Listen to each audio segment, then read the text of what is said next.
An organisational culture is the unique environment that an organisation possesses, which is made up of the values, beliefs, attitudes, habits, and behaviours of its individual members.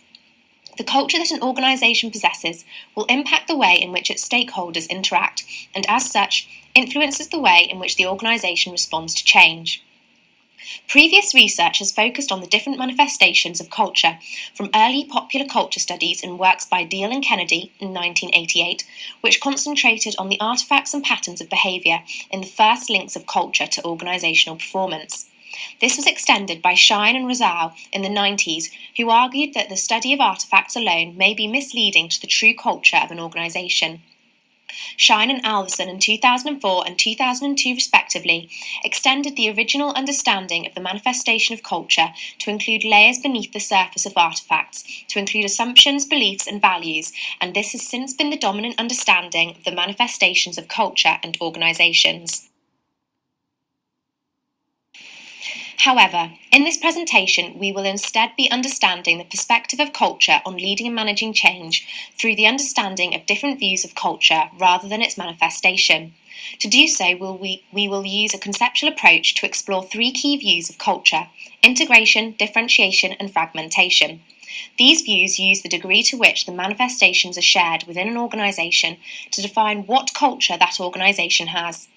In other words, the extent to which one culture is shared amongst members of an organisation informs us about what view of culture they operate within. Therefore, by exploring the perspective of culture in this way, we will be able to engage in a deeper understanding of what this means for leading and managing change. To add clarity to our explanation, we will explore these three types of culture within the context of hypothetical football clubs. Firstly, we will explore the Oldfield Owls, who have an integrated culture. Then we will discuss the Widcombe Wolves with their differentiated culture. Finally, the fragmentation view of culture will be understood through the case study of the Lansdowne Lions. These three clubs have the same hierarchy. The team is led by the coach who reports to the manager. For ease of understanding the different types of culture, the three teams have all experienced the same change, a change of coach. The way in which the change of coach will be led and managed will depend upon the type of culture of each football club. The Oldfield Owls encompass an integrated culture. An integrated culture is defined as a cultural unity that has no place for doubt, uncertainty, or collective dissent, portraying leaders as culture creators and transformers. This view is characterised by consensus, certainty, and clarity. First, there is an organisation-wide consensus, where one set of values are shared by all members of the organisation. For the Oldfield Owls, this is embodied in their shared motto, play hard, play fair, stay together. These values are displayed consistently throughout the organisation through a variety of workplace activities, and all members of the organisation are clear about their role and the organisation's objectives. Throughout the organisation, there is minimal variance in the opinions held and expressed between individuals at all levels of the organisational hierarchy, and this is reflected in the Oldfield Owls' winning mentality, which spreads throughout the team, coach, and the manager. The Oldfield Owls, as an integrated culture, will rely heavily on the manager of the team to guide them as an organisation after the change of coach occurs. This is because of the non-segmented nature of the team, which makes them characteristically stable. Therefore, there will be minimal difference in the opinions expressed by the team about the change, and so the leadership of this change will be through a top-down approach, falling to the manager alone. An integrated culture is beneficial as it allows an organisation's members to readily support each other, encourage innovation, and create strong and lasting relationships. When change occurs, an organisation such as the Oldfield Owls will look to the manager to lead this change. This integrated culture enables the manager to progress the organisational change with the assurance of support from all team members. Whilst this may seem beneficial for management during times of change, an integrated culture may also cause limitations for organisations. Organisations that have an integrated culture can downplay or exclude the ideas, opinions, and interests of those who individually or collectively deviate from a top-down viewpoint. This is because team members may feel as though they are unable to voice their individual opinions if these differ from those of authority or the general values of the organisation. As a result, decisions may be made by managers that do not reflect the true values of the organisation due to the hesitation of organisation members to voice their opinions. Another view of culture is differentiation, which questions the idea of one organisation-wide consensus by highlighting the inconsistencies, ambiguity and conflicts that occur within an organisation's culture. Whitcomb Werewolves was founded only 5 years ago, when 2 local clubs merged together. This has led to subgroups within the club and a mix of players and staff throughout the club, and as such the club has been seen to have a differentiated culture. The coexisting subgroups within a differentiated culture are intermittently in harmony, in conflict or indifferent to one another. Occasionally, this may cause confusion amongst team members about the values and work practices of the organisation, and differing views exist between subgroups about these elements. Only the individual subgroups share a culture, aligning on values and work practices rather than the organisation as a whole. Due to their differentiated culture, the Whitcomb Werewolves will respond to the change of coach in their team through a collective action. This will see the individual subgroups within the wider organisation all work to manage the change for themselves in a bottom-up approach.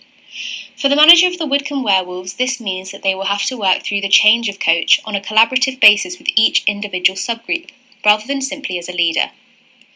A differentiated culture allows an organisation to be aware of and account for differences of opinion between the different subgroups. Therefore, the manager of the Whitcomb Werewolves will be able to prepare for the multiple responses that will occur between subgroups.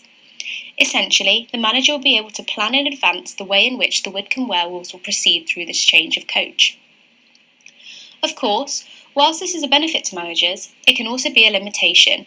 This is because the act of managing change across multiple subgroups, each with their own culture, will be time-consuming and potentially costly. Alongside this, the manager may find it difficult to understand the opinions of all subgroups, who may often seem indifferent in periods of change, and may not have time to gain a deep understanding of all subgroups. This is a problem for managers who are leading an organisation through a change, as it may mean that the important decisions are made which the organisation members don't agree with, despite their feelings not being voiced previously. A differentiated culture is complex, and managers leading a differentiated organisation through change must be cautious of the differing opinions that exist between subgroups. Within a fragmented culture, members of an organisation have sporadic individual relationships. This view of organisational culture does not see one coherent culture. Instead, it presents the view that values and work practices conflict between individuals in the organisation. The Lansdowne lines represent a fragmented culture, characterised by their instability and inconsistency, which exists due to the significantly different motivations that exist amongst players.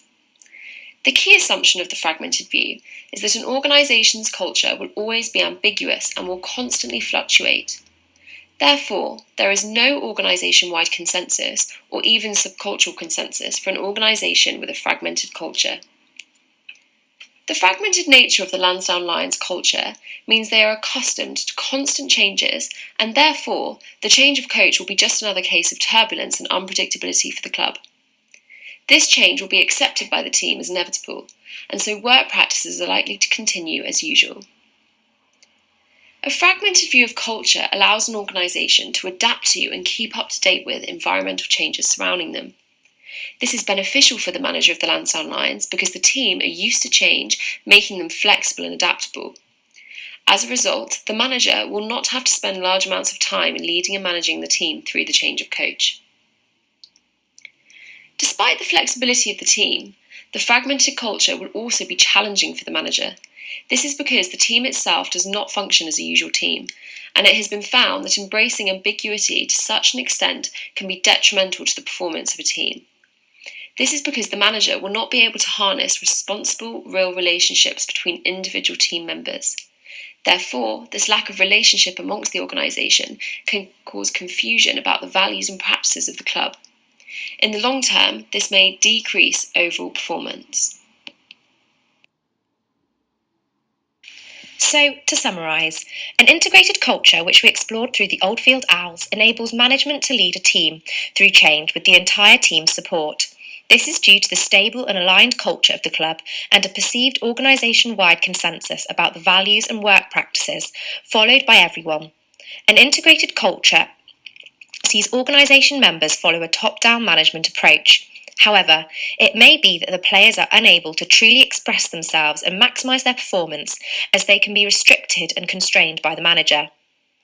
A differentiated culture adopted by the Widcombe Werewolves can be understood as a puzzle comprising of many subgroups which form its pieces.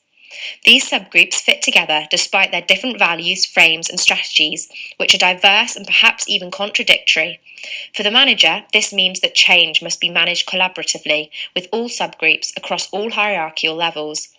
This would enable the club as a whole to contribute in the change process. A fragmented culture, shown in the Lansdowne Lions, is an example of an organisation that is constantly experiencing change. Overall, this means that organisation members accept change, however, they are unable to function as a united team due to the vast amount of differing opinions and values between organisational members. So, having understood the different views of culture, we can now consider what all this means for leading and managing change in practice. An integrated culture has long been seen in literature as the most ideal culture for an organisation. However, this view has shifted more recently. Organisations are now being urged to be more dynamic and adaptable to changes in their environment, moving away from the rigid top-down approach to management of an integration view. This is particularly important for organisations today who are having to adapt to rapid developments in technology and changes in social and consumption behaviours, which characterise today's volatile business landscape. On this basis, a fragmented culture may be seen as being most appropriate for enduring the continual fluctuations in the environment.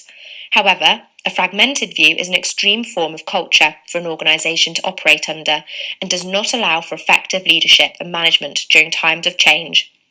Instead, organisations should strive for a differentiated view of culture, as striking a balance of agility and compliance can aid organisations in the ever-changing landscape.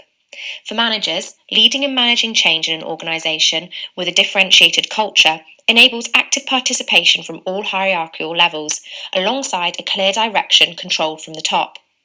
Overall, by understanding these three views of culture, managers are able to foresee how their organisation may respond to change and adapt their leadership to best suit this.